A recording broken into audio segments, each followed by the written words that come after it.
happy to have everybody back again. Before we get our meeting started, or in order to get our meeting started, let's stand for the Pledge of Allegiance. I pledge allegiance to the flag of the United States of America and to the republic for which it stands, one nation, under God, indivisible, with liberty and justice for all. Very good. Okay, our speaker tonight is Cindy Burt Kinney. I have known Cindy since we were probably 4 years old. we go back quite a few years, from Plainville. Cindy has an incredible story to tell everybody tonight. This is about Cogburn the rooster. Oh. Yes, and I know it was in the Messenger, so some of you may have seen the article in the Messenger, may have seen her book in different places. But tonight she's going to give you the real story straight from the rooster's beak about Cogburn and how she and her partner Linda rescued him and what a good life he's leading now. It has a happy ending. There will be time at the end for question and answer, and she also has books in case you wish to purchase one. All of the proceeds from the books goes to Purpose Farms, directly to Purpose Farms to help them rebuild. So without further ado, Cindy, it's all yours. Good evening. Years ago, and a lot of you folks were around with me years ago, there were a lot more farms and agriculture in this area than there is right now. And it was kind of okay that if you had an animal you wanted to get rid of, like a dog or a cat or a chicken, you'd drive out in the country and give it a little push and say, it'll find its way to a farm. There are a lot of farms. Some farmer will take it in. Not so much anymore. These cute little fuzzy critters that you either give your child for Christmas or the little cute ducks at Easter time grow a lot faster than those little babies in your arms. And they get kind of not as cute as they used to be. And then they get to be a lot of work. And then what do you do with all those eggs? Well, pretty soon you think, okay, we've had enough trying to be a farmer. We're going to turn these chickens loose. They're a lot of work. So you take them out to the country and you just kind of open the door and it's like, nobody's around. Oops. Well, anyway, that just, these nice little domesticated animals out there. You've got foxes, coyotes, birds of prey that are all out there trying to make a living, and it's not easy. So obviously these little guys become somebody's dinner. Somebody had a flock of a lot of kids and they had a lot of chickens, and they all of a sudden had to move and they had to do something with the chickens. So it was easier to take them out in the country and open their car door or their truck, whatever they had, and they just dumped them. And by the time in fact, Linda's the one that found them. And we started feeding them. I grew up on a turkey farm, but I'll be honest to you, I'm scared to death of birds. They've got wicked claws on their back legs. Let me tell you, you don't want those things. But I sucked it up, and I came down to Beeville Supply, and I said, okay, somebody dumped these chickens and this rooster. All we got left now is the rooster. What do I feed him? I don't have a clue. I grew up with dogs and cats. I don't know. So they said, well, cracked corn. So I said, all right. So I bought a cracked corn, took it home and put it in a Maxwell coffee container. And we'd go out and we'd talk to this bird, shake some of this corn on the ground. And because we do have dogs, we have had cats, we have little pet dishes, so we put water in that. We bring fresh water to this thing every day. But he really wasn't friendly. He was kind of leery of us. I can't say that I blame him. I'd be kind of leery of a human too. So every day we'd go up, we'd spend time with this guy, we'd feed him. Meanwhile, we kept trying to find someone that could catch him. Because we're not chasing chickens. We're not going to win. And between us trying to find somebody to catch him and us being turned in for dumping animals because people saw us there with this rooster, they assumed that we threw it out. Not so. We were trying to save it. The year that he was dumped and his flock of chickens was a really, really wet year. 2-3 years ago, it was super cold in the spring. It rained almost every day. So those poor chickens didn't stand a chance. And I'm not really sure how Cogburn survived, other than the fact he was one tough, sly bird. He was amazing. Some of these pictures you can see he's got like twigs over him for shelter. And that's not a whole lot when it's like 20 degrees out. But he fought. He stayed alive. And I called a friend of mine one day and said, "Nancy, you're a marathon runner. Bring me your legs." She said, "What?" And I said, "I can't catch this bird. I'm lucky to walk." And she says, "What are you talking about?" I said, "Well, there's this rooster here and we can't catch him." "Okay," she says, "We'll be over Saturday. I'll bring my boyfriend. He's the chicken whisperer." I said, "Alrighty." Now, meanwhile, local farmers have tried helping me catch this bird. And they had these poles with nuts on the end of them. They're chasing them around fields. They couldn't get him. So Nancy and her chicken whisperer came along, and I loaned them a salmon net, and one of the farmers had loaned me their pole with a net on it. One's going this way, one's going this way, and the birds running between them. They never did catch him. Okay. I paid a wildlife guy to try to catch him. He had a special gun that threw a net. That didn't work. You know, pulled in the yard in the field where Cogburn was, and I had tried to tell the guy to stay below the rail of the truck until after I could get Cogburn's back to him, because I could get him to turn by getting the food dish to him. Didn't listen. He stood up as soon as we stopped. Cogburn was gone. He was on the run. He fired a stupid net and missed it by 40 feet. So this got to be trial and error, trial and error. I can't think of anyone that didn't try to catch this bird. Finally, a woman that we graduated with, Judy Fisher-Getman, sent me a message on Facebook one night. "Cindy, would you like me to try?" Now he appeared like in March, and we're talking the following January. We got this message, January 19th. And I said, "Judy, at this point in time, I'll take help from anybody, please." So she said, "Okay, I'll be down tomorrow morning." I said, "All right." Why? It got really, really cold that night. I just couldn't wait any longer, so I made my way up to the field with the corn. But this time we're getting him hot water to drink. And I got up there and couldn't find him.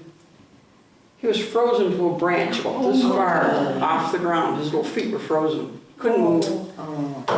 And my heart just sank. It's like, oh man. So I said, "Cogburn, here's your food." I just dumped it out in front of him, and I held the water in the bowl over to him. And I said, "This is your warm water. Come on, try to drink it, try to drink it." He took a couple drinks, and he started moving. And I thought, "Oh, thank you, Jesus." And I just said, "Cogburn, I'm never going to see you again." I said, I gotta go. So I just turned around, shuffled back to my truck, and just then Judy pulled in. And she says, "Cindy, is he here?" I said, "Yeah, he's right down the hedgerow." I said, "You got to be able to see him because everything else is white." He's got white all over him, but he's still as colorful as can be. And she says, "Okay." So I got a friend with me. She says, "I'm going to have him go one way, I'll go the other way. We'll get him." I said, "All right." I said, "I'm going to sit here in my truck and wait." So I got in the truck, and all this time there's a log about this long at the entrance to this field, probably to discourage people from pulling into the field, and it stood probably this tall off the ground. And I see Cogburn making it up that hedgerow, and he jumped up on that log, and Judy was hot on his heels, and she had a blanket with her. She threw it over him, and he was not a happy bird, let me tell you. And She comes up to the truck, she's got them all wrapped up in this blanket. She says, what do you want me to do with them? I said, get in the truck, we're taking them down to the house, quick, quick, quick. So we get down to the house, she's putting together a wire dog crate so that we can deliver them to Tom. And I called Nancy, I said, come and get him, we've got him. Linda's putting him in a crate right now. She said, come and get him. She said, I'll be there in 10 minutes.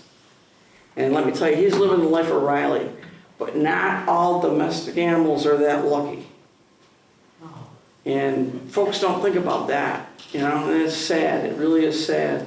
It broke my heart to see this, what happened to this guy, and to know that the flock of chickens that were with him didn't make it. They weren't that lucky, but he was amazing. It is amazing. He's still with us.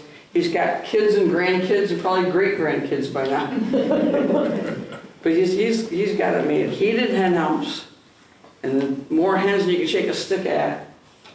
But it's something a lot of people don't think about, you know. Those cute little puppies, the cute little kittens, and cute little chicks that you buy your kids holiday time, they grow. And then what do you do with them? Well, Cindy, you left out a lot. This was like the abbreviated version. Well, anyway. Yeah, you had to talk about how he got injured. Yeah. I got pictures here. We don't know what attacked him. It could have been a fisher, could have been an owl, could have been a hawk. Nobody, you know, he wasn't talking. But I went up one day to feed him, and he was bloodier than bloody. And what are you going to do? I can't catch him. All I can do is keep feeding him and talking to him.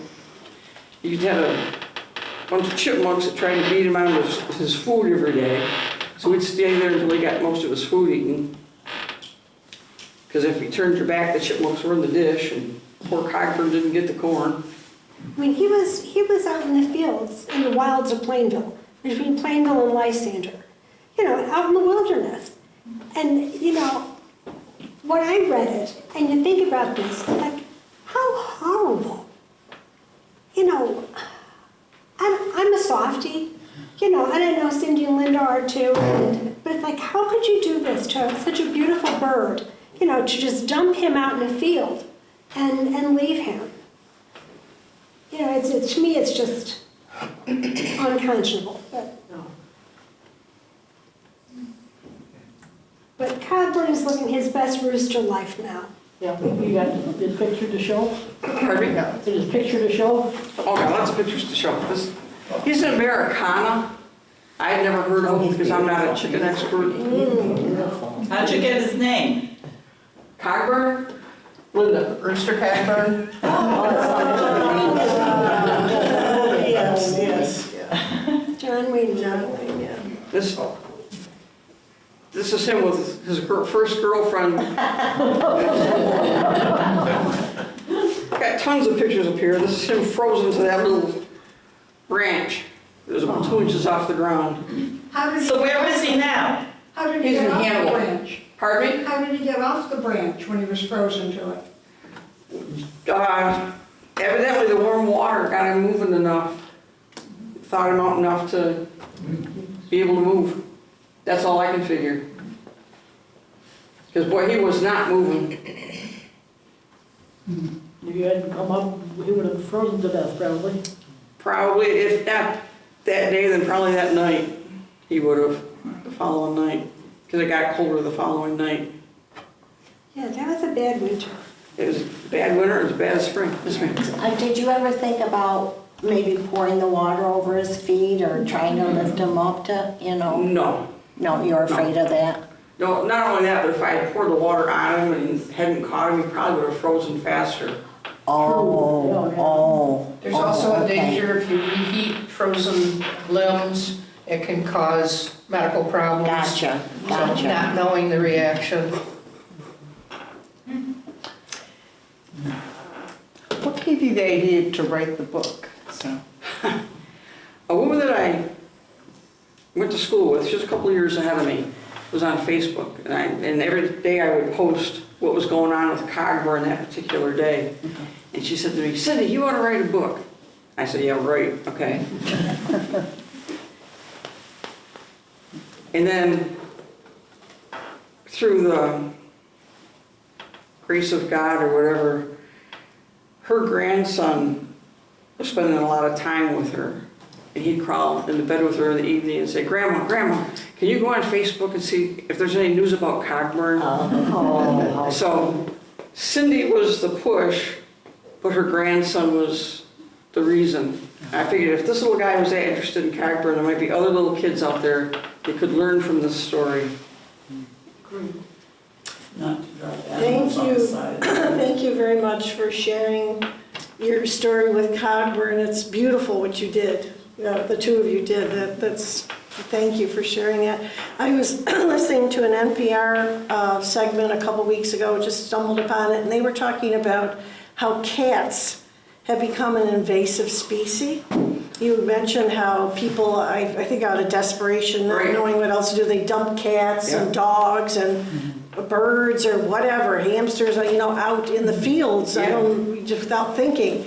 And cats are really, they have eliminated species. They are such great predators, so they have a really great way to survive in the wilderness. But a rooster or a hen, I don't see them as having really great survival skills. No, they don't. Is that, do you, in your knowledge, is that a common thing that birds are dumped out? Yes. Wow. Really? Yeah, it's more so than you would know because not all of them survive, not many survive. And the sad thing is, like I said, years ago, this area was all agriculture, or 90% agriculture. And okay, maybe they stood a better chance of finding a farmer that would take them in. Be glad to have an extra bird or an extra rooster, I don't know. But today there are very few farms, few and far between. From what we understand, there were 5 hens that were abandoned with him. When I first spotted them, there were only 2 hens in Cogburn, and before that week was through, it was just Cogburn. They're so vulnerable to so many predatory creatures. I guess during the winter, everyone is looking for food too. Oh, absolutely. It's coyote, a fox, the fishers, whatever. And there's a nice chubby little chicken, and they're having chicken for dinner. Yeah. I guess one of the things that runs through my mind is you two are such beautiful people to do this. That really is great. What drew you to want to do this? Or you just spotted them? We love animals. You wouldn't know it. We've had a dog or two in our life, and probably 30 cats that people have dropped off that we've adopted. But just spotted him and you can't just let something try to survive and they're not going to make it. Pickings are too hard. And especially in the middle of nowhere. This was out in the country. We're talking, this is Beeville, and Plainville is suburban to Beeville. Well, this, where we are, is suburban Plainville. We're talking boonies.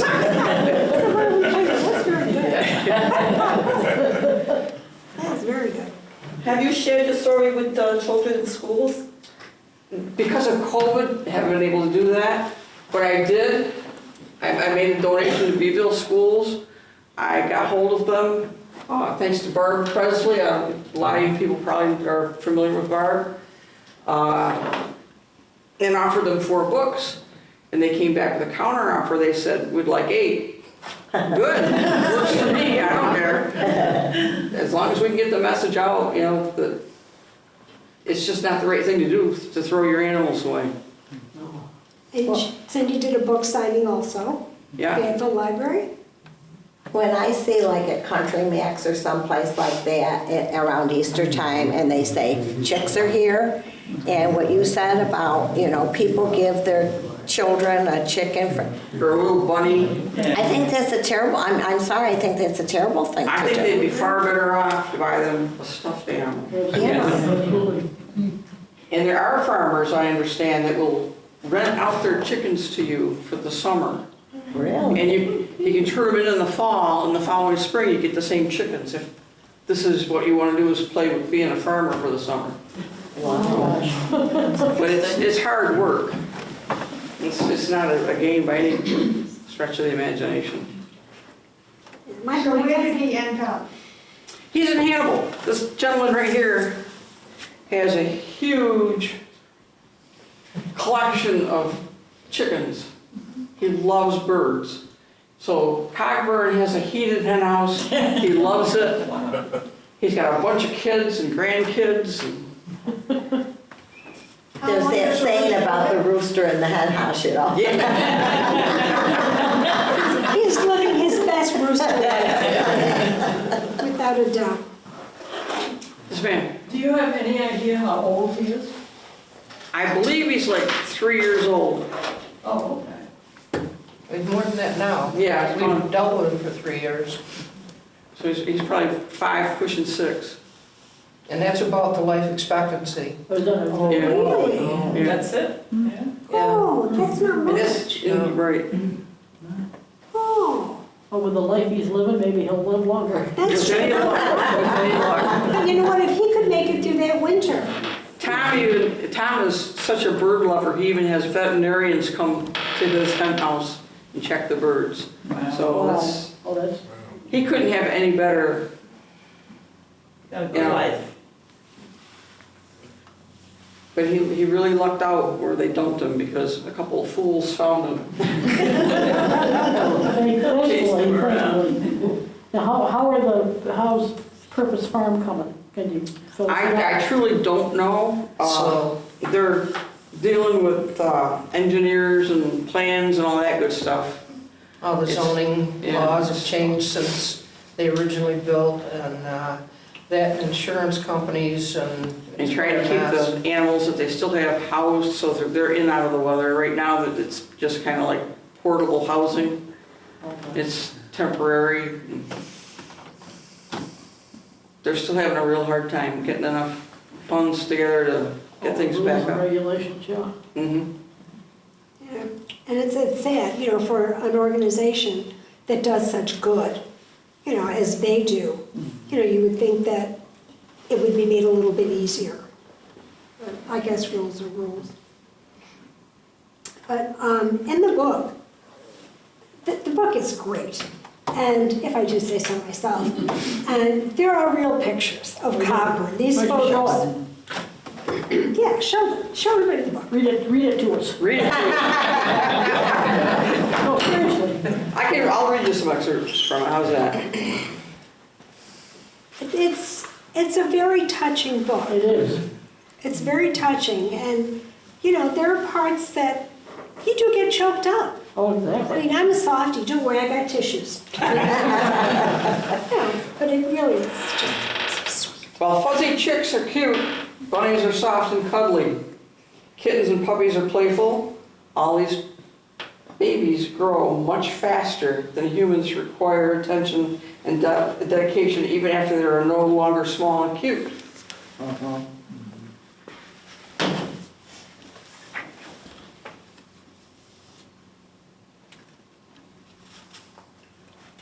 Now, put yourself in the spot of being Cogburn and his flock. They're in a truck or the trunk of a car, and all of a sudden this car stops. The engine's shut off. People get out, and they're like, chickens, the rooster out. Okay, where are we? I don't see any shelter. How are we going to be safe and dry? And as the chickens are looking around, the rooster's looking around, the people kind of disappear. See ya! It's like, hey, you forgot us. Now what are we going to do? What are we going to eat? Who's going to protect us? How are we going to be safe and warm? Guess you're not going to be, folks. Another side of that coin is these folks that originally owned him and the chickens had, from what we understand, 13 children. Oh, my. And they learned the lesson from their parents. You have something that you consider disposable, throw it out. And it's a terrible lesson for those kids to have learned. And from what we understand, they weren't really nice to the birds either. I'm sure they will. Yeah, they used to torture him, the kids did. They'd chase them and Yeah, pick on them, something fierce. yeah, so, But it's, we have a question, Cindy. Yes, sir. How were you able to determine who had dropped them off? it was kind of easy in such a small community. I see. Okay. Word of mouth said. Someone not far away. apparently. Yeah. People talk. Yeah. Fortunately, unfortunately for Cogburn, you know, it was really sad. I went up there one day, maybe a couple weeks before we were able to get them, and there was just no cover left at all. No, the leaves had all fallen off the trees. There was no brush. It had all frozen. The snow had packed it down. And because I'm colorblind, I probably stood a little better chance than a lot of people to figure out where this guy was. So I just stood and looked and waited for movement. And there's 3 little twigs, about like this, and he was underneath them. Oh, That was his shelter. It's heartbreaking. This is the luckiest bird ever. But I'll tell you, this guy has done such a good job with him. He comes when he's called now. He'll crow on command. Oh, before he had nothing to crow about. He's blessed. He really is blessed. And I'm glad we could play a part in it. Yeah, definitely. Anybody have any more questions? Thank you. Thank you.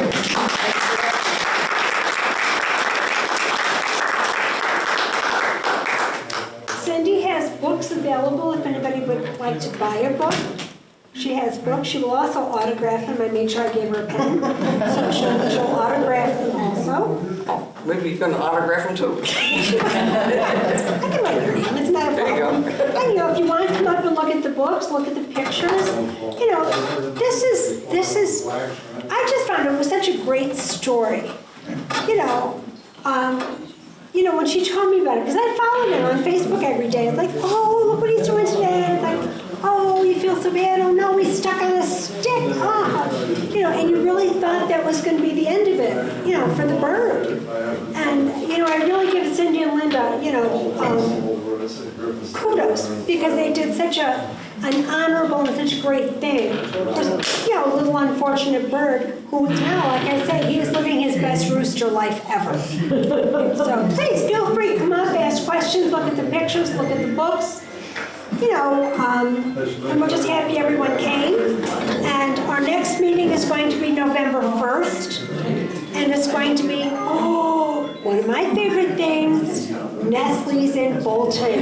Oh, yes. We all remember when Bolton smelled like chocolate. Oh, yeah, always. Always. So feel free, people come up, talk to Cindy and Linda, look at the pictures, look at the book.